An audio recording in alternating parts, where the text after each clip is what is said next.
Buongiorno da Leandro Maggi, siamo a Rosolina Mare. Dopo un anno ritorna a Rosolina Mare Motori Rombanti, giunto alla 17ª edizione, la manifestazione organizzata da Born to be Wild, Motorcycle Club di Rovigo, con tante Harley Davidson, ma è tradizionalmente aperta a tutti i tipi di moto. Il punto di ritrovo si è svolto lungo tutto il Viale dei Pini. Tanti partecipanti, centinaia di moto, da tutte le parti d'Italia. Intervistiamo naturalmente un po' di persone. Con Rocco, da dove vieni?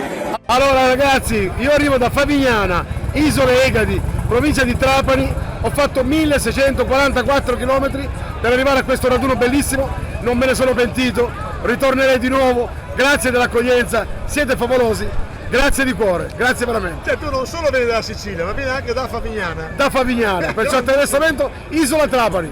Sei un grande, grazie. Grazie a voi, grazie a tutti.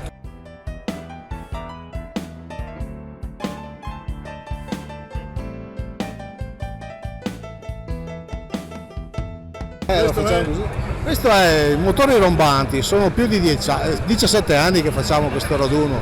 In provincia di Rovigo siamo i Born to be Wild, è l'unico party che si fa estivo in provincia di Rovigo e chiaramente cresce ogni anno, ecco.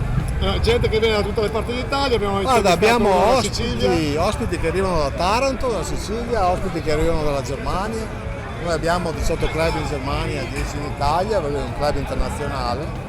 E facciamo questo, insomma, ci divertiamo.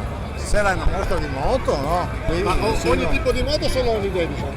Noi come club è solo Harley Davidson.